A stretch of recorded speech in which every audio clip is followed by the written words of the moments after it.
Hey guys, welcome to another installment of The Great Divorce. Today we'll be talking about chapters 10 and 11. So, to start out, one thing that we're going to pay attention to throughout the entire video today is the idea of love. We have three different ghosts to discuss, and each one kind of discusses the idea of love indirectly and kind of the different perceptions or the distortions of what true love is or divine love is in the context of different relational aspects on earth. So the first one that we'll talk about is addressing the ghost and her husband. So this is marital love. However, the distortion of marital love is seen through codependency. What we see a lot of the ghost talking about is how she and her husband kind of started this life together, and good thing she came into his life because he obviously was not knowing at all what he was doing. He was making a menial amount of money and not really paying attention to the finer things in life, and his friends were horrible, and he had interest in art and writing a novel and not about providing. And so it was this sense of, good thing I came into his life, because if I had not come into his life, he would have been miserable. And that at first she admits she doesn't want to meet him in heaven, because he is on the mountain somewhere, and we don't exactly know who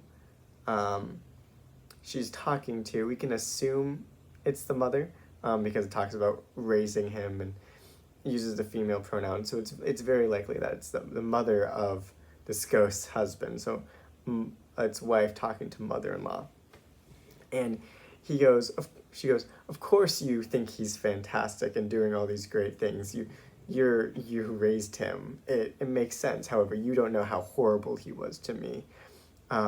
He never appreciated what I did for him.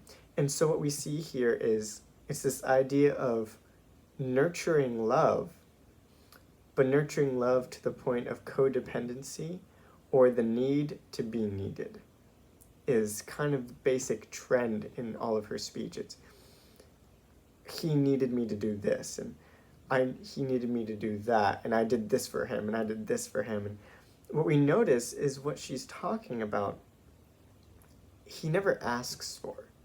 He doesn't say, hey, I need you to do this.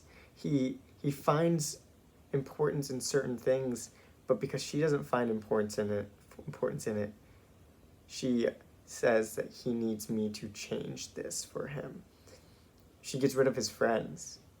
He goes, oh, you should have seen the friends he used to have. This is horrible.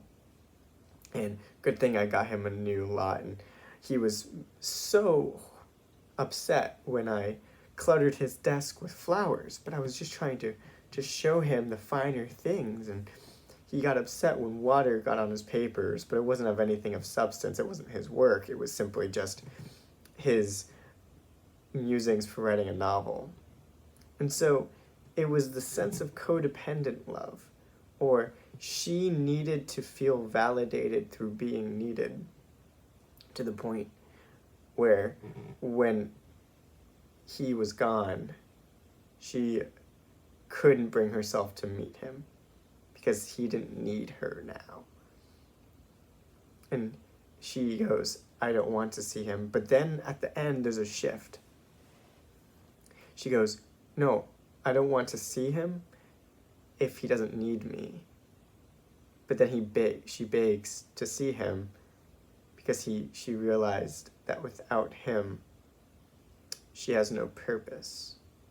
So her purpose was being needed by him. And although it seems selfless, it's this act of selfish needing, or the act of being selfish by needing someone to need you. You find your purpose in being needed. So when no one needs you, you have no purpose and you're lost. And so how does that portray love? It's this marital love of codependency, but rather when one person isn't fully satisfied, they go on to finding someone that can satisfy their need to be needed. It's an unhealthy relationship. It's when one person isn't fully satisfied, it leads to a broken relationship. And so that's kind of where it leaves off. And Lewis asks George MacDonald, like, what is going to happen? And he goes, there's a spark there. If she can realize that's not the point to be needed in heaven. No one is needed. They're wanted and they're chosen. But true love isn't a necessity. Or true love is not a necessity for people. People don't need each other, but true love is a choice, which goes back to the free will aspect of the previous chapters. And so what he's saying is the love is not a necessity or need, but rather a choice. Because God doesn't need us.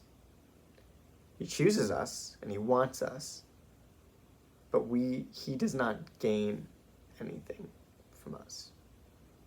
So then we move on to the next ghost, and the next ghost is a mother-son relationship. Again, another good form of love. These are not negative things, but rather distortions of good things. So what she does is we can tell that the ghost lost her son at an early age. We don't know exactly who she's talking to. She calls him Reginald, but then the spirit references her husband and her daughter. So we can assume that it's neither her son nor her husband nor her daughter. Potentially a brother. We don't know. And so what we see here is she is so dependent on needing her son back, to the point where she needs him to be fulfilled. Her love, her entire life, she was never able to cope with the loss of a son, although it is fine to grieve, and he addresses that in the book.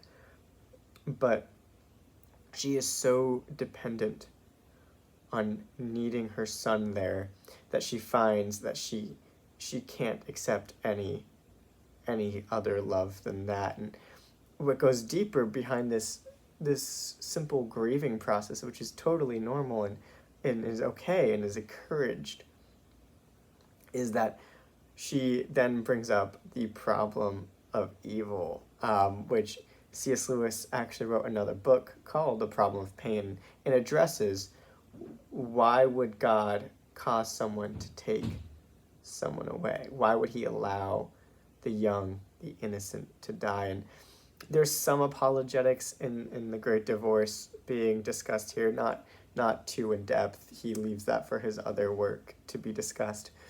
But he does mention maybe God took him at a young age for the benefit of both you and Michael, your son, independently. You were so encapsulated in the love of your son that no other love mattered. You did not see the point or the purpose or the necessity for God's love to make that choice, so he took him away to give you the chance. And it also said that gave Michael a chance as well. Now, she then goes, well, I want him to come down. Why isn't he here? And he goes, well, you're too transparent for him to see. That hints at this disconnect between those on the mountain and those that are visiting the ghosts. But it also shows that she wants him to come down to hell with her. She doesn't care about heaven. She cares about her son, to the point of, I'm willing to have my son be miserable in hell with me if it means I can have him. The spirit says you can go up on the mountain and see your son, and she goes, okay. However, she can't, because she first has to choose God She has to go to the mountain for the sake of God and loving him before she can meet her son. Because if she meets her son and goes up to the mountain before choosing God, all she's going to do is try to convince Michael to come down to hell with her, and it's not going to work. When one's experienced the realities of heaven, we know that the spirits have no inclination to go there. So that one also ends, and we don't know the end of it. Lewis and George MacDonald walk away, do a different part, and Lewis then again asks, these are not negative things. These loves are marital and they're nurturing. I don't understand. And he goes, well, you see, it comes down to distortions of true love. How we perceive love as an emotion or codependency is just a distortion of true love found in God. And he goes a little bit on after, and we'll talk a little bit about that at the end of the video. And then they talk about the idea of lust. He goes, lust is also this distortion of love. However, lust is not going to be made into religion, such as patriotism can be almost a religious aspect, this idolatry. People don't necessarily worship lust, but they do idolize their children, and they do idolize their spouse, and they do idolize different forms of love, but lust is different. Now, coincidentally, in this part of the chapter, we meet a man, or a young man, with a lizard, a red lizard on his shoulder, whispering and whipping him. One can assume this represents lust, obviously. And what we have is this man going, I would like to stay here, but I'm embarrassed by this. And the spirit talking to him, the angel, this burning essence is kind of what's described as burning man, is like, I will get rid of the lizard for you. I can get rid of him. I can tell him to be quiet. And he's like, that would be great, because it's super embarrassing having him constantly whispering to me up here. It's fine down there, but not here. And he goes, okay, then I'll kill it. And the young man goes, wait, I don't want you to kill it. I want you to just be quiet for a little bit. It's fine. If you try to kill it, it's going to kill me. And the angel says, I promise you that's not the case. He goes, but every time you get close to me to burn it off of me, it's painful. And the spirit says, never said it wouldn't be painful. I'm saying it's not going to kill you. And so the young man, this ghost, is having to make a decision. Do I live with this constant lizard on my shoulder whispering to me desires forever, an embarrassment, and knowing I can never fully experience where I want to go? Or do I allow the painful killing of the lizard? And eventually he goes, okay, you can kill it. Do it now. We can just kill it so I can be done with this. And then the lizard starts to speak. He starts saying, hey, I've never done anything bad to you. Sure, I've said a few things, but it's all in good fun. I mean, if you keep me, I'll just whisper innocent things to you. I mean, basically innocent things, and it'll only be at night. The desires will only come in certain times, and it'll be a lot less controlling. I promise not to control you as much. And he starts begging for his life. And eventually, burning man kills the lizard, and it says, the man screams with a scream I have never heard of on earth. It's to show this supernatural pain, this death of the lizard, this death of this desire, this distortion of love. And then the lizard dies and then transforms into a stallion. And the young man jumps on the stallion and starts riding towards the mountain. It's this freedom. And so what we see here is the metaphor of the lizard is the lizard whispering and controlling the man is lust and is a distortion of what's needed to go to the mountain. Lust, according to Lewis, has benefit, but it's completely distorted and it hurts you instead of helping you. Just that small distortion. And to transform it from a lizard to a stallion, which then will help you get somewhere, from lust turning into godly desire, takes the death, takes something drastic, takes pain. It's a part of him, and it has to be burned off. The lizard says, "Hey, it's fine. Well," or the man says, "I'll just do it gradually," and the burning man says, "Oh, that's not how this works. There's no gradual. It needs to be cast off. It needs to be dead. It needs to be gone."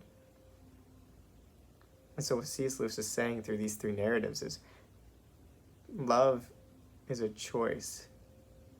Love from God is a choice to not be codependent or needing to be needed. And love is not this